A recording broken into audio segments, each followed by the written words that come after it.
Hello નમસ્કાર વિદ્યાર્થી મિત્રો દરેકનું હાર્દિક સ્વાગત છે મિત્રો ધોરણ 9 વિષય છે સામાજિક વિજ્ઞાન જેની અંદર મિત્રો તમારો પાઠ નંબર 8 ભારતના રાજ્ય બંધારણનું ઘડતર અને લક્ષણો સંપૂર્ણ સોલ્યુશન આ વિડીયોમાં કરવાના છે તે પહેલા મિત્રો ચેનલમાં નવા છો તો ફટાફટ ચેનલ સબસ્ક્રાઇબ કરી તમારા મિત્રોને અવશ્યપણે શેર કરી દેશો। ચાલો શરૂ કરીએ। જોઈએ સ્વાધ્યાય પ્રશ્ન નંબર 1 જેની અંદર મિત્રો નીચેના પ્રશ્નના ટૂંકમાં આપણે ઉત્તર આપવાના છે। પહેલો પ્રશ્ન છે ભારતના આમુખમાં કયા આદર્શો જણાવવામાં આવેલા છે? उत्तर तो कि भारतना आमुख में भारत ने सार्वभौम समाजवादी बिन सांप्रदायिक लोकशाही और प्रजासत्ताक तरीके स्थापित करवू, देश में सामाजिक आर्थिक और राजकीय न्याय की स्थापना करवी, विचार वाणी और मान्यतानी अभिव्यक्ति स्वतंत्रता, धर्म और उपासनी स्वतंत्रता, व्यक्ति विकास माटे दरजा और तकनी समानता, व्यक्ति सर्वांगी विकास माटे गौरव की स्थापना तथा राष्ट्र की एकता और अखंडिता ने सुदृढ़ करे एवी बंधुता की भावना। જોઈએ મિત્રો પ્રશ્ન નંબર 2 સાર્વત્રિક પુખ્ત વય મતાધિકાર કોને કહેવાય? સાર્વત્રિક પુખ્ત વય મતાધિકાર એટલે 18 વર્ષ કે તેથી વધુ વયનો હોય, કાયદા દ્વારા ગેરલાયક ઠરાવવામાં ન આવ્યો હોય, અસ્થિર મગજનો ન હોય અને જેનું મતદાર યાદીમાં નામ હોય એવા ભારતના પ્રત્યેક નાગરિકને ધર્મ, જાતિ, કોમ, શિક્ષણ, લિંગ, જન્મસ્થાન, આવક કે મિલકતના ભેદભાવ વિના આપેલો સમાન અધિકાર। જોઈએ પ્રશ્ન 3 ભારતીય બંધારણ સમવાય છે ચર્ચો। બંધારણ ભારતને રાજ્યનો સંઘ તરીકે ઉલ્લેખ કર્યો છે। ભારત સંઘીય રાજ્ય છે।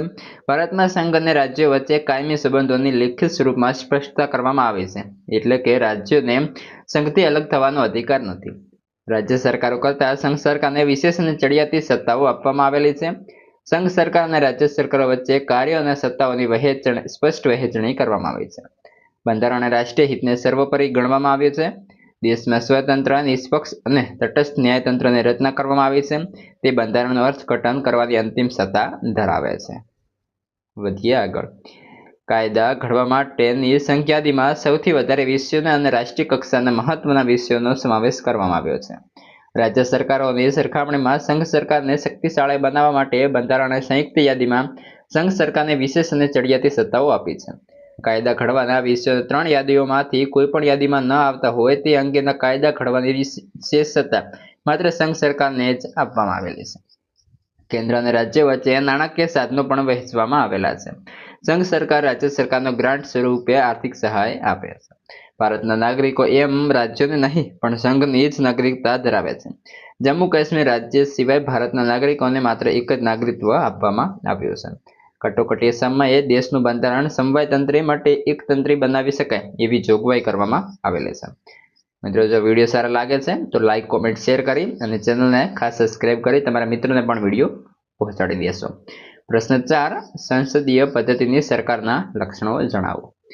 તો જેની અંદર સંસદીય પદ્ધતિ સરકારમાં લોકો સર્વોપરી હોય છે। ભારતીય સંસદ દ્વિગૃહી છે। સંસદના નીચલા ગૃહને લોકસભા અને ઉપલા ગૃહને રાજ્યસભા કહે છે। લોકસભાના સભ્યોને દેશના સામાન્ય મતદાર પુખ્ત વય મતાધિકારના ધોરણે ગુપ્ત મતદાન પદ્ધતિથી ચૂંટાય છે। લોકસભાની મુદત 5 વર્ષની છે। દરેક રાજ્યને તેની વસ્તીના પ્રમાણમાં બેઠકો મળે છે। રાજ્યસભા કાયમી ગૃહ છે, પરંતુ દર 2 વર્ષના અંતે તેના સભ્યોની કુલ સંખ્યાના 1/3 ભાગના સભ્યો નિવૃત્ત થાય છે અને તેટલા જ નવા સભ્યો ફરીથી ચૂંટાય છે। રાજ્યસભાનું સંપૂર્ણપણે વિસર્જન થતું નથી। રાજ્યસભાના દરેક સભ્યના હોદ્દાની મુદત 6 વર્ષની હોય છે। રાજ્યસભાના સભ્યોની ચૂંટણી આડકતરી રીતે થાય છે। તેની કુલ સભ્ય સંખ્યાના 250 છે, જેમાંથી 238 સભ્યોની ચૂંટણી પ્રત્યેક રાજ્યની વિધાનસભાના સભ્યો તે રાજ્યની વસ્તીના ધોરણે કરે છે। બાકીના 12 સભ્યો રાષ્ટ્રપ્રમુખ, વિવિધ ક્ષેત્રની નિષ્ણાત અને વિશિષ્ટ પ્રતિભા ધરાવતી વ્યક્તિઓની નિમણૂક કરે છે। સંઘ સરકાર વહીવટી રાષ્ટ્રપ્રમુખના નામે અને દરેક રાજ્ય સરકારનો વહીવટ રાજ્યપાલના નામે ચાલે છે। આમ છતાં વાસ્તવિક વહીવટ સંઘ સરકારના વડા પ્રધાન અને તેમનું પ્રધાનમંડળ તથા રાજ્ય સરકારમાં મુખ્યમંત્રી અને તેમનું મંત્રીમંડળ ચલાવે છે। દેશના અને રાજ્યના મંત્રીમંડળની રચના અનુક્રમે સંસદ તથા વિધાનસભામાંથી થાય છે। સમગ્ર મંત્રીમંડળ પોતાના બધા જ કાર્યો માટે સંસદને જવાબદાર હોય છે। તેથી સંસદીય લોકશાહી સરકારને જવાબદાર સરકાર કહેવામાં આવે છે। સંસદીય લોકશાહીમાં સંસદ મંત્રીમંડળ અને રાષ્ટ્રપ્રમુખને રાજીનામું આપવાની ફરજ પાડી શકે છે। આમ સંસદીય પદ્ધતિની સરકારોમાં રાજકીય સત્તાનો સ્ત્રોત પ્રજાએ ચૂંટેલા સંસદ પાસે જ હોય છે। મિત્રો પ્રશ્ન 5, એકીકૃત ન્યાયતંત્ર એટલે શું? તો કે બંધારણમાં સમગ્ર દેશ માટે સળંગ, સુગ્રંથિત, સ્વતંત્ર, નિષ્પક્ષ અને એકસૂત્રીય ન્યાયતંત્રની જોગવાઈ કરવામાં આવેલી છે. ભારતીય સંવૈતંત્રમાં કેન્દ્રમાં સર્વસ્થાન અદાલત છે, જેનું સ્થાન સૌથી ઊંચું છે. ત્યાર પછી અનુક્રમે રાજ્યની અદાલતો, જિલ્લાની અદાલતો અને તાલુકા અદાલતોનું સ્થાન છે. આમ આપણા દેશમાં સળંગ એકસૂત્રીય ન્યાયતંત્ર છે. સર્વોચ્ચ અદાલતના ચુકાદાઓ ભારતની તમામ અદાલતો માટે બંધન કરતા છે. સંઘ સરકાર અને રાજ્ય સરકારો વચ્ચે બંધારણીય બાબતો કે કાયદાના અર્થઘટનો અંગે સર્જાય તો તેનો ઉકેલવાની સત્તા સર્વોચ્ચ અદાલત ધરાવે છે. સર્વોચ્ચ અદાલત દેશની તમામ અદાલતો પર નિયંત્રણ, દેખરેખ અને માર્ગદર્શનનો અધિકાર ધરાવે છે. ભારતનું ન્યાયતંત્ર કારોબારીથી સ્વતંત્ર છે. તે નાગરિકોના મૂળભૂત હકોનું રક્ષણ કરે છે. આથી સંવૈતંત્રી ભારતમાં સર્વોચ્ચ અદાલતને બંધારણની રક્ષક અને વાલી ગણવામાં આવે છે. પ્રશ્ન 6, બંધારણમાં સુધારાની જોગવાઈ સ્પષ્ટ કરો. ભારતના બંધારણમાં સુધારો કરવા માટે નીચેની 3 કલમોની અંદર જોગવાઈ છે. જો કે સંસદમાં હાજર રહેલા સભ્યોની અડધા કરતાં વધારે તેમજ મતદાનમાં ભાગ લેતા સભ્યોની સાદી બહુમતીથી બંધારણમાં સુધારો કરી શકાય. કેટલીક બાબતોમાં સંસદના બંને ગૃહોની કુલ સભ્ય સંખ્યાની બહુમતી તેમજ હાજર રહેલા અને મતદાનમાં ભાગ લેતા સભ્યોની 2/3 બહુમતીથી જરૂરી છે. કેટલીક બાબતોમાં સંસદના બંને ગૃહોની કુલ સભ્ય સંખ્યાની બહુમતી તેમજ હાજર અને મતદાનમાં ભાગ લેતા સભ્યોની 2/3 બહુમતીની આવશ્યકતા ઉપરાંત 50% કરતાં વધારે રાજ્યોની વિધાનસભાઓની મંજૂરીની જરૂર છે. આ ઉપરાંત કેન્દ્ર અને રાજ્યોના આંતરિક સંબંધોમાં ઉચ્ચ ન્યાયતંત્રના માળખામાં સુધારો કરવા માટે દેશના બધા રાજ્યો પૈકી ઓછામાં ઓછા 50% રાજ્યોની સંમતિ હોવી આવશ્યક છે. પ્રશ્ન 7, જેની અંદર કહ્યું છે સામાજિક અને આર્થિક સમાનતા વિના રાજકીય સમાનતા અધૂરી છે.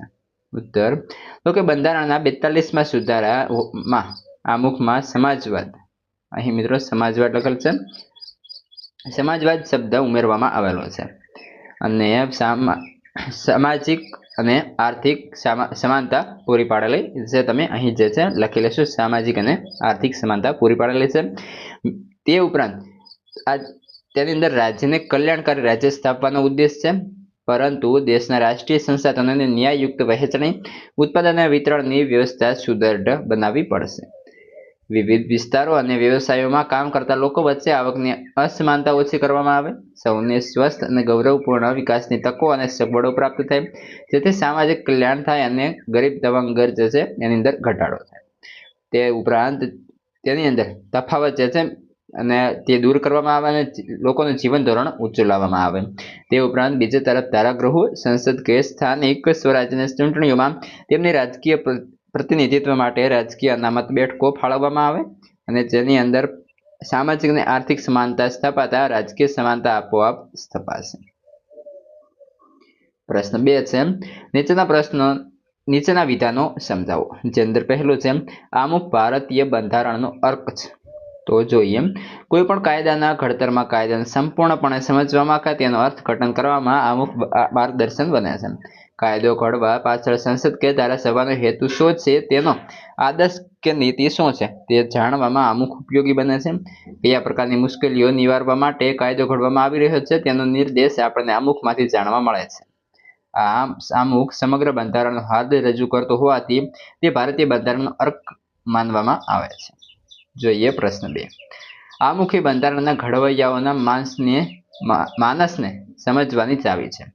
ઉત્તર, બંધારણના ઘડવૈયાઓએ બંધારણના મહાન આદર્શો, ઉદ્દેશો, મૂળભૂત હેતુઓ અને સિદ્ધાંતો આમુખના બંધારણના હેતુઓ દ્વારા ભારતમાં કલ્યાણ રાજ સ્થાપવાની ઉચ્ચ ભાવના અને આદર્શને સિદ્ધ કરવા માંગે છે.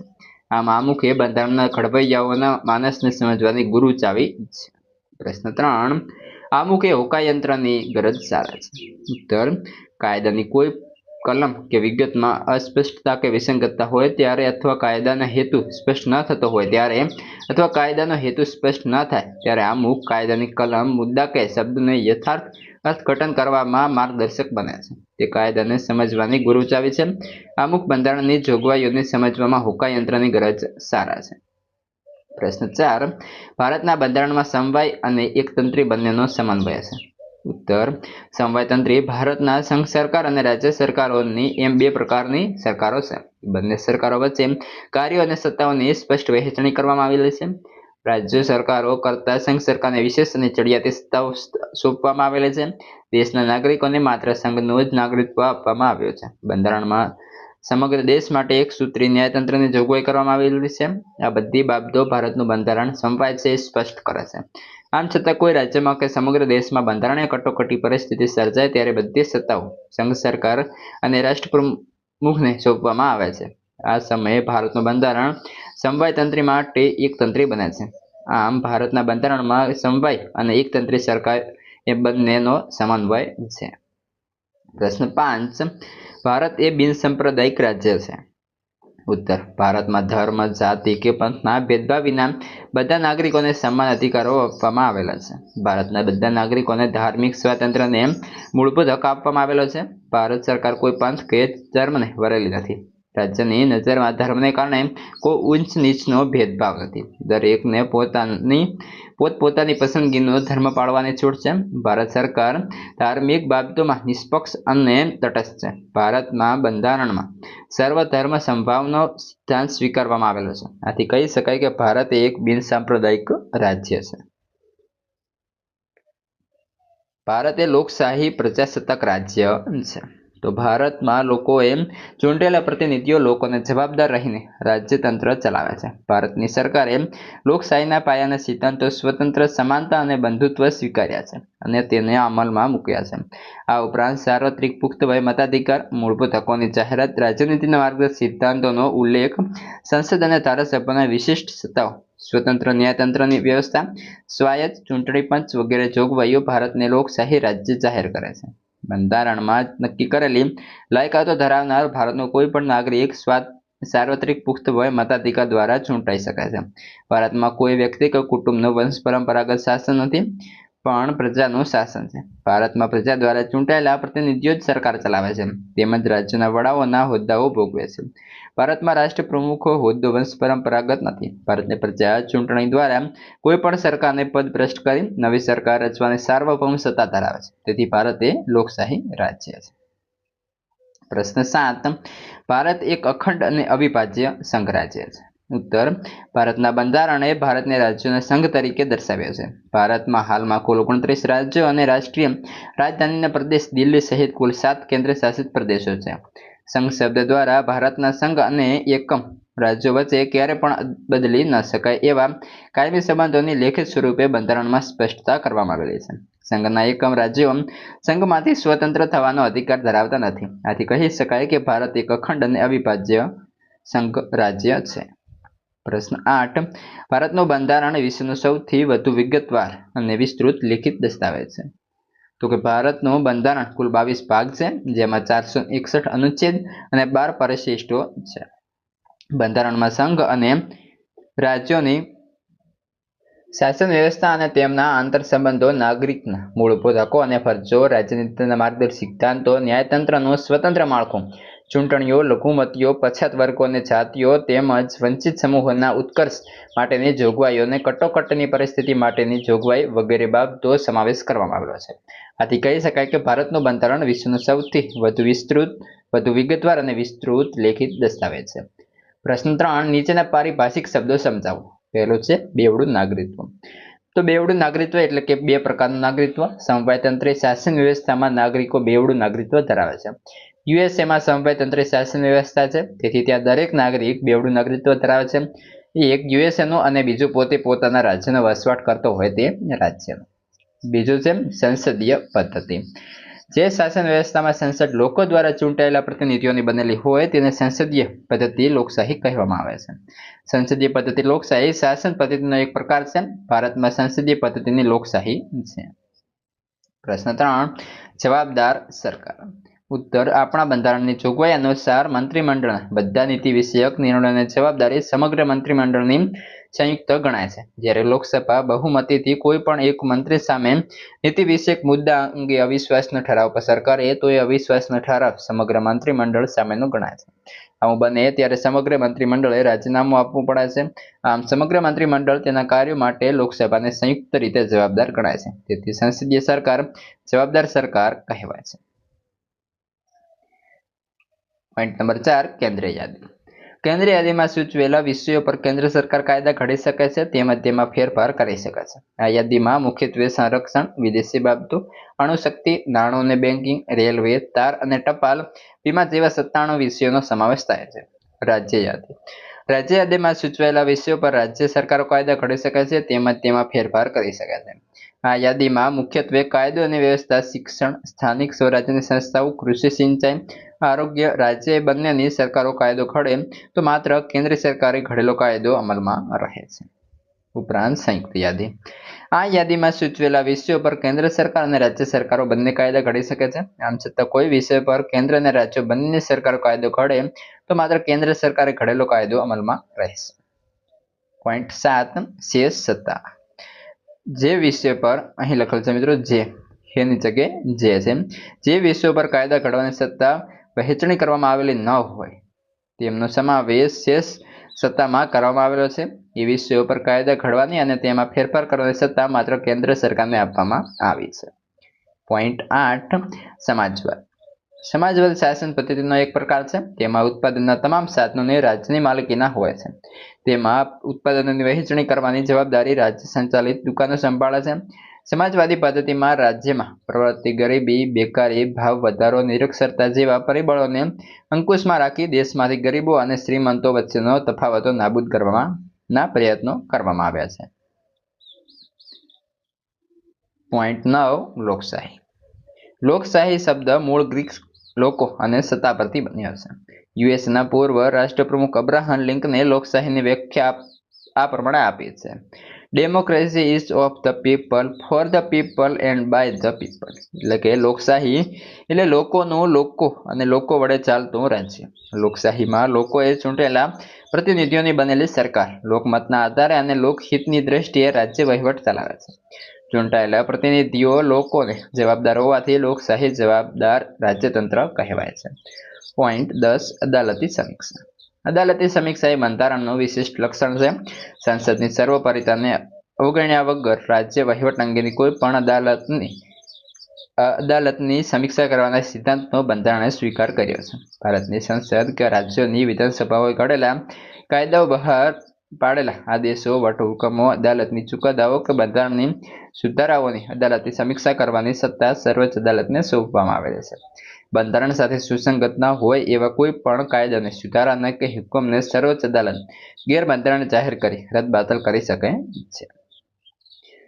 જોઈએ પ્રશ્ન 4. નીચે આપેલા વિકલ્પોમાંથી યોગ્ય વિકલ્પની પસંદગી કરવાની છે. પહેલો વિકલ્પ. બંધારણ ઘડતરનું કાર્ય ક્યારે પૂર્ણ થયું? તો મિત્રો ઓપ્શન બી ઈસવીસન 1949. વિકલ્પ નંબર 2. કેન્દ્ર યાદીના કેટલા વિષયોનો સમાવેશ છે? કેન્દ્ર યાદીની અંદર મિત્રો 66 વિષયો, એટલે કે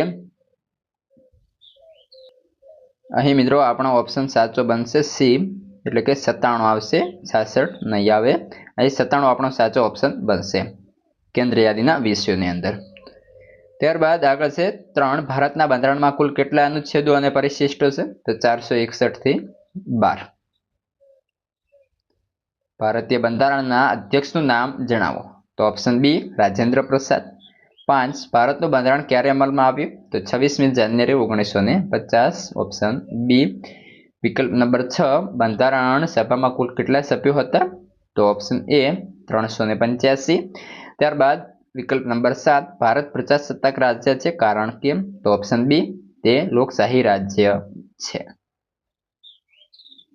જોઈએ 5મા નંબર છે બંધારણના વિશિષ્ટ લક્ષણો પૈકી દ્વિગુહી સંસદ પદ્ધતિ, સમવાય અને એકતંત્રી વ્યવસ્થા, એકીકૃત અને સ્વતંત્ર ન્યાયતંત્ર, બંધારણમાં સુધારો, અદાલતી સમીક્ષા પર સવિસ્તર કરો. તો જોઈએ જેની અંદર પહેલો છે ભારતના બંધારણ મુજબ સંસદના 2 ગૃહો છે. ઉપલું ગૃહ એટલે રાજ્યસભા, નીચલું ગૃહ એટલે લોકસભા. રાજ્યસભાના સભ્યોને રાજ્ય વિધાનસભામાં ચૂંટી કાઢે છે તેમજ વિવિધ ક્ષેત્રના અનુભવી અને નિષ્ણાત એવા 12 વ્યક્તિઓની પસંદગી રાષ્ટ્રપ્રમુખ એટલે કે રાષ્ટ્રપતિ કરે છે. રાજ્યસભા કાયમી ગૃહ છે. દર 2 વર્ષે જે છે મિત્રો 1/3 સભ્યો અહીં આવશે. 1/3 એટલે કે મિત્રો 1/3 સભ્યો નિવૃત્ત થાય છે તેટલા જ નવા સભ્યોને ચૂંટવામાં આવે છે. તેનો સમયગાળો 6 વર્ષનો હોય છે. ત્યારે લોકસભાના સભ્યોને લોકો દ્વારા ચૂંટવામાં આવે છે જે કાયમી ગૃહ નથી. તેનો સમયગાળો 5 વર્ષનો છે. પ્રધાનમંડળની રચના સંસદ સભ્યોમાંથી થાય છે તેથી પ્રધાનમંડળ સંસદોને જવાબદાર છે. કેન્દ્રમાં રાષ્ટ્રપ્રમુખના નામે તેમજ રાજ્યમાં રાજ્યપાલના નામે વહીવટ ચાલે છે. તેમ છતાં ખરેખર સત્તા કેન્દ્રમાં વડાપ્રધાન અને તેમનું મંત્રીમંડળ અને રાજ્યમાં મુખ્યમંત્રી અને તેમનું પ્રધાનમંડળ વહીવટ અને કારોબારી સત્તાઓ ભોગવે છે. અમુક સંજોગોમાં સંસદના આચરણને મત આપતા સભ્યોની સાદી બહુમતીથી સુધારો થઈ શકે છે. અમુક સંજોગોમાં સંસદના બંને ગૃહોની કુલ સભ્ય સંખ્યાની બહુમતી અને હાજર તેમજ મત આપતા કુલ સભ્યોની સ્પષ્ટતાના આધારે બહુમતીમાં સુધારો થઈ શકે છે. બંધારણના અમુક ભાગમાં સુધારો કરવા સંસદના બે ગૃહોની કુલ સભ્ય સંખ્યાની બહુમતી તેમજ હાજર અને મત આપતા 2/3 સભ્યોની કુલ બહુમતી ઉપરાંત અડધા કરતાં વધુ ઘટક રાજ્યની વિધાનસભા ગૃહોની મંજૂરી જરૂરી છે. ઘણી બાબતોમાં સંસદની સાદી બહુમતીથી સુધારો કરી શકાય છે. તે ઉપરાંત ભારતીય બંધારણની અંદર સંઘ અને રાજ્યો પોતાના કાર્યક્ષેત્રોમાં રહીને જ જે કામ કે વહીવટ કરે છે કે કેમ તે જોવાની સત્તા અદાલતની છે. સંસદ ધારાસભ્યોએ કરેલા કાયદાઓ અને બહાર પાડેલા આદેશો, વટહુકમો, અદાલતી ચુકાદાઓ અને બંધારણીય સુધારાઓની સમીક્ષા કરવાની સત્તા અદાલતની છે. જો અદાલતને લાગે કે બંધારણની મૂળ જોગવાઈ સાથે ઘડેલા કાયદા, સુધારા કે હુકમો સુસંગત નથી તો તે રદબાતલ કરી શકે છે. તે ઉપરાંત પ્રધાનમંડળ અને રાજ્યમાં મુખ્ય પ્રધાન અને તેમનું પ્રધાનમંડળ વહીવટ અને કારોબારી સત્તા ભોગવે છે. સમવાય અને એકતંત્રી વ્યવસ્થા. ભારતીય સંઘીય રાજ્ય છે. સંઘ અને એકમ રાજ્યો વચ્ચેના સંબંધો કાયમી છે. સમવાયતંત્રી કેન્દ્ર અને રાજ્યો વચ્ચે સત્તાની સ્પષ્ટ વહેંચણી થઈ શકે છે. તેમ છતાં સંઘ સરકારોને કેટલીક વિશેષ અને ચડિયાતી સત્તાઓ અપાય છે. સમવાયતંત્રમાં તટસ્થ, નિષ્પક્ષ અને સ્વતંત્ર ન્યાયતંત્ર છે. જો કેન્દ્ર કે રાજ્યો વચ્ચે સત્તા કે કાર્યની વહેંચણી બાબતમાં કોઈ મડાગાંઠ પડે તો તેને ઉકેલ બંધારણને આધારે આવે છે. સમવાયતંત્ર અને કાર્યના વિભાજન માટે કેન્દ્ર યાદી, રાજ્ય યાદીની સંયુક્ત યાદી તૈયાર કરેલ છે. સ્વતંત્ર, નિષ્પક્ષ અને એકીકૃત ન્યાયતંત્ર. તો કે બંધારણની જોગવાઈ મુજબ ભારતમાં સ્વતંત્ર, નિષ્પક્ષ અને એકીકૃત ન્યાયતંત્રની સ્થાપના થઈ છે. દેશના ટોચે સર્વોચ્ચ અદાલત, રાજ્યમાં વડી અદાલત, નીચે જિલ્લા અદાલત અને તાબાની અદાલતો ઉપરોક્ત વિશેષ અદાલતોની જોગવાઈ છે.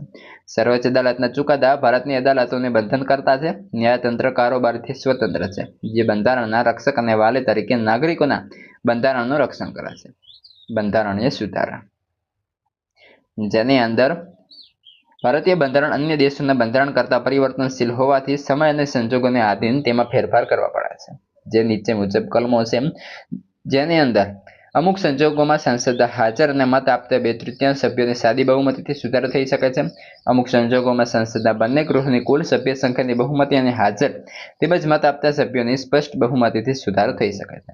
બંધારણના અમુક ભાગમાં સુધારો કરવા સંસદના બંને ગૃહોની કુલ સભ્ય સંખ્યાની બહુમતી તેમજ હાજર અને મત આપતા સભ્યોની કુલ ઉપરાંત અડધા કરતાં વધુ ઘટક રાજ્યોની વિધાનસભાના ગૃહોની મંજૂરી જરૂરી છે. ઘણી બાબતોમાં સંસદની સાદી બહુમતીથી સુધારો કરી શકાય છે. અદાલતી સમીક્ષા. ભારતીય બંધારણમાં સંઘ અને રાજ્યો પોતાના કાર્યક્ષેત્રમાં રહીને જ કામ કે વહીવટ કરે છે કે કેમ તે જોવાની સત્તા અદાલતની છે. મિત્રો, આ હતું સંપૂર્ણ તમારું પાઠ નંબર 8નું સોલ્યુશન. હવે આગળના અન્ય વિષયના સોલ્યુશન આપણે ચેનલ પરથી મળી જશે, જેની સંપૂર્ણ લિંક વિડીયો ડિસ્ક્રિપ્શનમાં અથવા ચેનલ પ્લેલિસ્ટમાંથી મળી જશે.